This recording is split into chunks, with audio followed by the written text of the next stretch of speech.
Hello and welcome to Your New Jersey. I'm Lisa Marie Falbo. On today's show, we have the president of Montclair State University, Jonathan Koppel, and he's here to tell us why Red Hawk Country is such a great place to learn.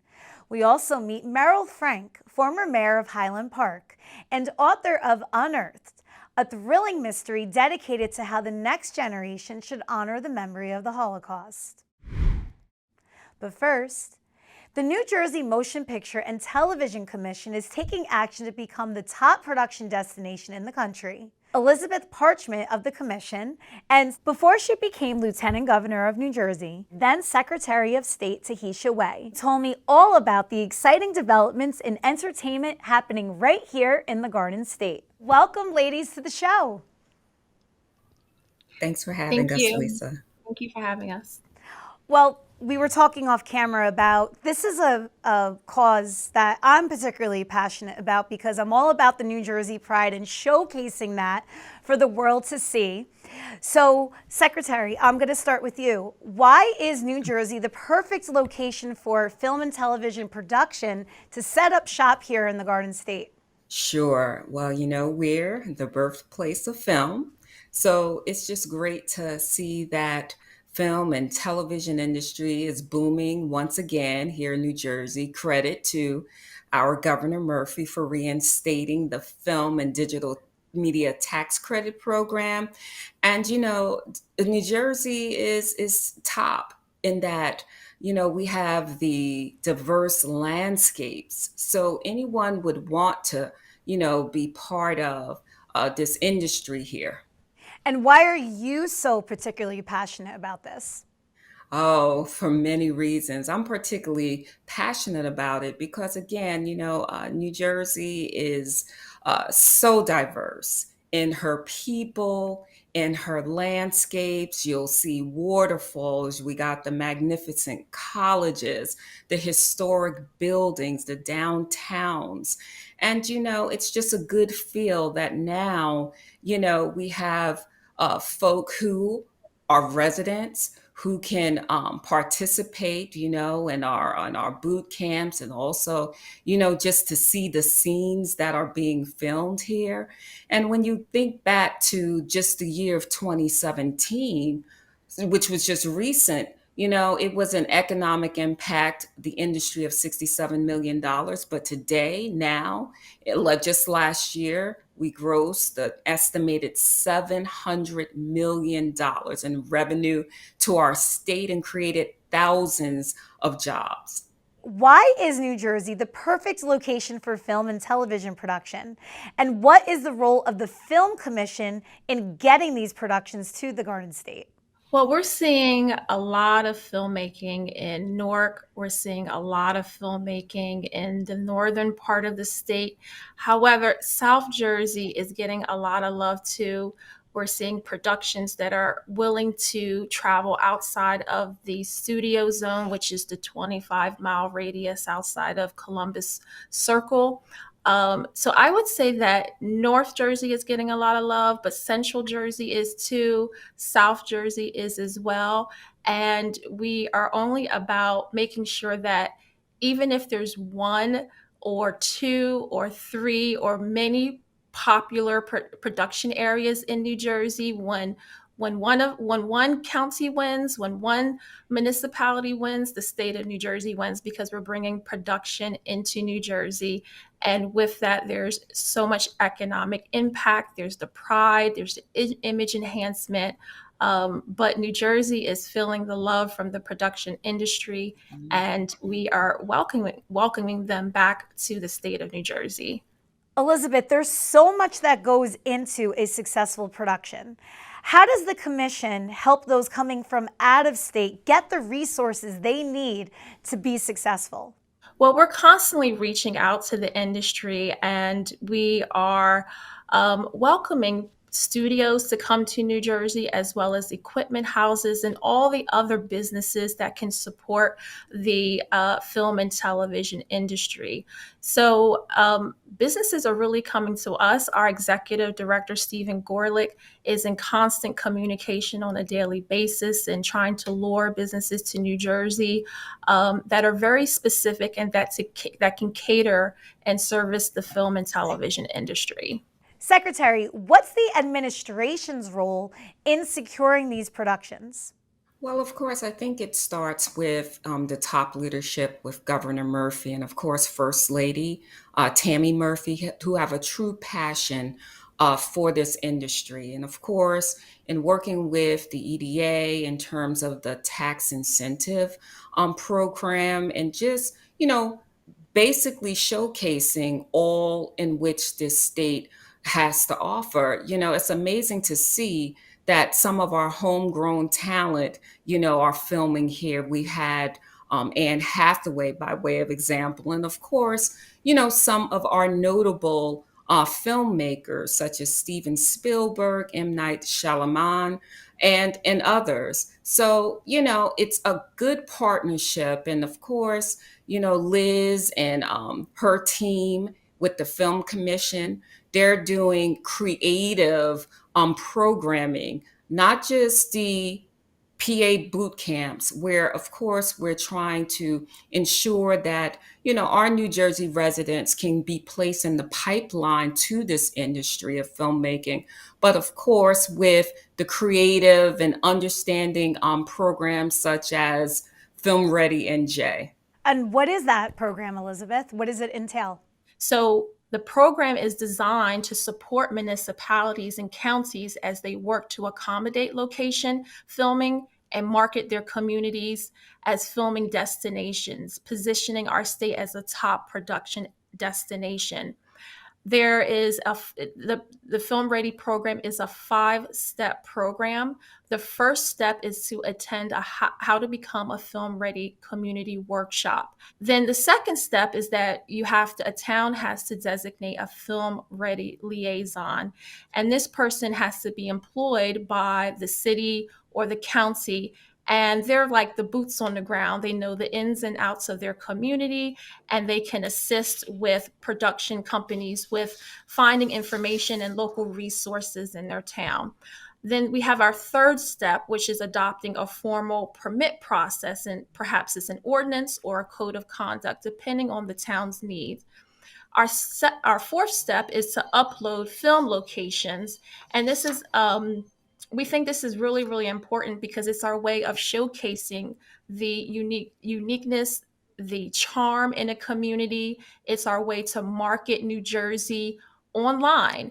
And then the last step is to submit a list of local resources, because when a production comes to your town, they want to patronize their local resources, the businesses within the community. And so we're working very hard to certify our municipalities and our counties as film ready. What is your favorite filmed in New Jersey movie or television show? My favorite, there's so many. I'm one of those I hate to say, like, Joker fans.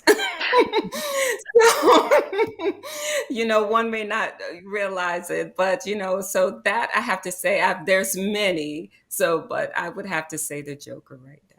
Yeah, well, wait till the Lady Gaga one comes out, and she was in I Jersey know.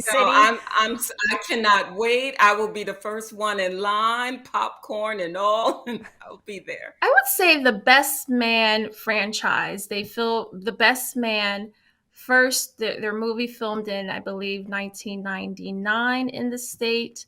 Then there was another movie, and now they filmed their final chapters. And I think that franchise is a cultural touchstone for New Jersey. I love that. Great Thank you. answers. Sorry to put you on the spot there. I know it's hard to play favorites. Elizabeth, before we wrap, where can people find out more about the commission? So our website is film.nj.gov, and it is chock full of resources and information and very user-friendly. And we encourage the filmmaking world as well as residents alike to peruse the website. And Secretary Way, is there a portal for people to find out what's going on with you and anything with the state? Yes, of course, we do so much at the Department of State, and folk can come and look us up at just nj.gov, and you'll see the tag. You could go and locate the Department of State and, see all that we have to offer. And you have a lot to offer. Very busy, that's for sure. Both ladies, thank you so much. This was so much fun. We'll see you at the movies. Okay, thank Thank you. you. It's been a pleasure. Thank you. Jonathan Coppell is in his third year at the helm at Montclair State University, and he's here to tell us about the latest happenings on his campus. President Coppell, welcome to the show. Very good to be here. Thank you for giving me time. Well, it is Montclair State, and I am a little biased because I am a proud alum, class of 2006. I heard the good news. Yes, it feels like yesterday, but apparently 2006 is a little bit ago. And so much has changed and for the better. Tell us what exciting things are happening on campus. First of all, yeah, it's a different school than it was in 2006. A lot bigger. We're the second largest university in New Jersey. And what's cool about that is that if you came on campus and talked to, you'd never know it because it's retained. Actually, part of what I bet you enjoyed was the fact that it has an intimate feel. It's a real community, and the students have incredible interactions with their faculty and get amazing learning opportunities as a result.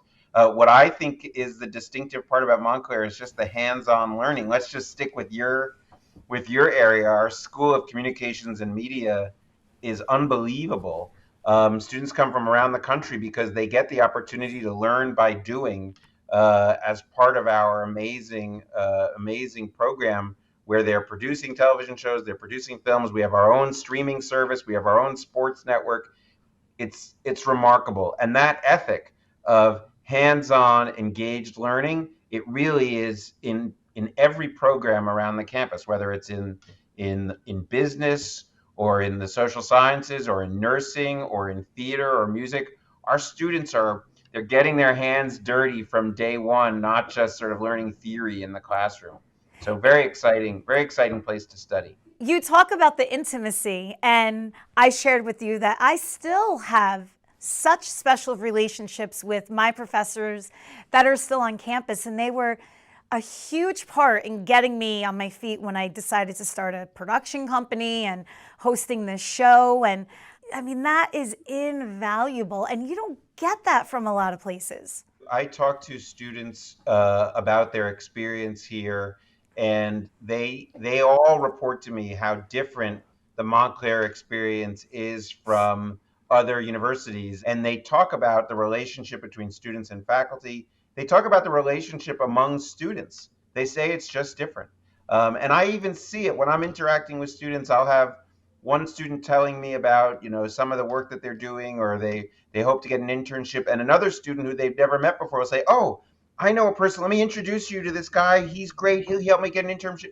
They want to help each other. It's so impressive. I love the students at Montclair State University. Like, they are distinctive. Their appreciation for what is available to them, their desire to be engaged and soak up every opportunity. They are special, and the students enjoy being with each other. I think another great thing about Montclair State University is its location. You are not far from New York City. You have a train station right on campus, but even the surrounding communities offer so much in terms of learning and culture. Can you talk about that? Absolutely, and you're hitting on really one of the, I think, distinctive premises of education at Montclair State University, which is to be engaged in the community. And we take the idea of being a public university very seriously, that it's more than just, oh, we happen to get some money from the state.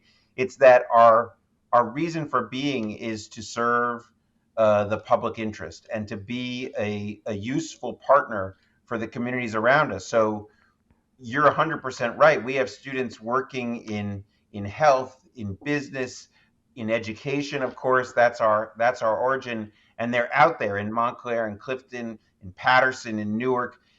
Most students have some experience where they're out there learning while doing service in the community. That is a core part of what makes Montclair Montclair. Absolutely does. Tell us a little bit about yourself and where did you come from and how did you get this amazing opportunity? So I came from Arizona State University, where I was for 11 years, and I led something which became known as the Watts College of Public Service and Community Solutions. So you can tell I'm all about service and figuring out how you use the university to solve challenges, right? That to me is, there's a lot of stuff going on in the world that needs work. Everything from climate to violence to division, and I think universities can and should be part of the solution. That's what we exist to do. Talk about the merger with Bloomfield College because that recently made news as well. Yeah, and we're working hard on that, and actually it's an extension of the community responsibility part of the ethos of Montclair State University. That when Bloomfield College, the state's only predominantly Black institution, announced that without partnership they were likely to go out of business, that just didn't seem consistent with Montclair State University to sit here and watch from a few miles away and say, oh well, that's a shame. There's nothing we can do. No, our mission is very consistent with Bloomfield's mission. We're a majority minority institution. We're a Hispanic serving institution. And so the question was, could we, by integrating Bloomfield into Montclair, create economies of scale so that we could create a fiscally sustainable entity that would benefit from being attached to a large public research university, but also offer a distinctive small college, liberal arts college experience that sees people who maybe don't want to be part of a 20,000 plus student university and wouldn't do as well. Let's create a distinctive experience for them. And that's what we're intending to do at Bloomfield. So very exciting. We're working through there. It's super complicated. I can tell you, I've never been part of a transaction like this. And there's regulatory steps, there's accreditation steps, there's working with the federal government, there's working with the NCAA. It's messy, but we think it's worth it, and we think the end result is going to be really a whole that's more than the sum of the parts. So finally, what is your favorite thing about Montclair State University? It's super easy. My favorite part is the opportunity to interact with Montclair students. They're amazing. They're smart. They're motivated, and they are determined to squeeze every bit of value out of their time at the university. The people, the students, the alumni, that is the secret sauce of this university, and it's been an absolute joy to get to know as many as possible. Where can people find out more about Montclair State University? Montclair.edu is our website, and you can track us down on social media, and we're happy to give more information if you reach out. Everybody who comes to campus says this is where I belong. So the one message I would say is, yes, look at the website, but figure out a time to get up to this beautiful campus. People are blown away and they never want to leave. President, thank you so much for coming on the show today, and congratulations for all of your successes at Montclair State University. Thank you, Lisa. It's been a total pleasure to talk with you today. Meryl Frank is the former mayor of Highland Park, an international champion of women's leadership, and the author of Unearthed, a mystery thriller dedicated to the Holocaust. Meryl's here now to tell us more. Meryl, welcome to the show. Thank you. Thanks for having me. Tell us how you became such an activist within your Garden State community. Well, it's actually tied to the book. It's having a history of being told about the Holocaust. You know, I as a very young child, I was kind of identified in my family as the one that would remember the family history and tell it. And so I was told stories and I remembered them all. What was the one story, though, that inspired you to put your thoughts and memories on paper? When I got older, I was given a book about what happened to my family, about my cousin, actress Franya Winters. And she was this just woman who captivated my imagination. We had photographs of her, and she was sexy and fun and interesting. And I wanted to know more about her. But when they got to talking about what happened to her in the war, they would say, she's gone, she didn't make it. And so I didn't know and kept looking. I read everything that I could read on the Holocaust. But when I was an adult, my aunt gave me a book, and my aunt was from Bayonne. She gave me a book that was called 21 in 1. And in this book, it described how 22 actors died in the Vilna ghetto. And she showed me a picture of my cousin and said, I want you to take this book. I want you to hand it down to your children, but don't ever read it. And so I put it on the bookshelf for 20 years and just kept this interest in it. But, my life got in the way. I became the mayor and then an ambassador and did all of the work that I did. It wasn't until 8 years ago I received an email from the Memorial de la Shoah in Paris. They said that someone had dropped off 50 photographs of an actress and her family, and they took 5 months and found me. And so I flew off to Paris and saw these photographs of Franya and my family. And I decided this needed to be a book. I needed to write about this, partly to give them back their humanity and their dignity. And, they were meant to be wiped off the face of the earth. And what I wanted to do was to say, no, they lived. They were full human beings. And, we can't really imagine what 6 million means, but we can understand a single life. So I wanted the readers to know her and fall in love with her and feel the horror of what happened to her and to understand what happens when hate goes unchecked. What a journey you took to writing this. It had to be so emotional, too, to sit in a quiet room with these thoughts and feelings and putting this out there for the world to read and learn. Well, it was emotional, but I also had a drive to do it. I understood that this was a story that needed to be told. And so I would work on it nonstop. It ended up being 7 years. I took a 2-year sabbatical to write the book, but it took much longer because I had to go to the archives in Lithuania, and I was in France and Israel and in the United States at the YIVO Institute for Jewish Research, where I found documents that had been buried beneath the ghetto. They understood that their cultural heritage had to be kept. And after the war, they came back, a few of the survivors, and unearthed and brought out these documents. And I was able to find my cousin's Actors Union card and mentions of her in plays and all sorts of information. It was remarkable. Tell us how you became such an activist within your community. Well, I started out, I'm from New Jersey originally, from Ocean Township. I live in Highland Park now. And I was an at-home mom for 12 years before I ran for mayor. And this community is extraordinary. It's filled with lots of different kinds of people with different ideas. And so it was a challenge. But from here, I have been working, in the community still, but also nationally and internationally. I was appointed as the ambassador to the UN Commission on the Status of Women. And then after that, started traveling all around the world to work with women on leadership skills, to talk to them about communication, policy, strategic planning. And it was very fulfilling. But this book, when I started working on the book, I decided that I would take time off from this. And so, as I said, I thought it was going to be 2 years. It was 7 years that I've been working on this. And occasionally I'll step in and help people who are running for office um, or let my views be known about things. So that is really where I'm at these days. I have to ask, as a young mother, what inspired you to run for mayor as like your comeback after being home for 12 years? Well, I was home for 12 years with 4 children. And originally, as is very typical of women who get involved in politics, it was around school issues. And I became an activist that way. I was president of the PTO. Women don't often see themselves as leaders when they are in their communities. But the fact of the matter is they are. If they're working, on a library campaign or involved in the PTO, they're leaders. And I got involved because I didn't like the way government was being run.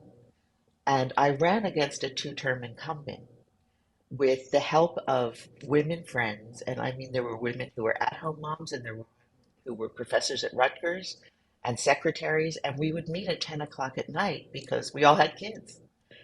And it was a tremendous campaign. I won, and I was mayor for 10 years. And really on a platform of good government, talking about what our government can be and how we can serve our community. You know, I heard a quote just yesterday about women CEOs. Lead with love, manage with performance. And you, my friend, are the epitome of that. Meryl, thank you so much for coming on here. What a fascinating life you have. And there's so much more left in your chapters. Where can people find out more about you? They can reach out to me through www.merylfrank, MERYLFRANK.com. Well, we look forward to hearing more about you and the book and your journey and that Hollywood movie. We'll be there on the red Yes. carpet to cover it. Sounds great. And we'll film Thank it in you. New Jersey. It'll be awesome. Oh, Thank you. absolutely. Absolutely. Thank you. Take care. Thank you. Thank you for joining me on another episode of Your New Jersey. I'm Lisa Marie Falbo. We'll see you back here next week.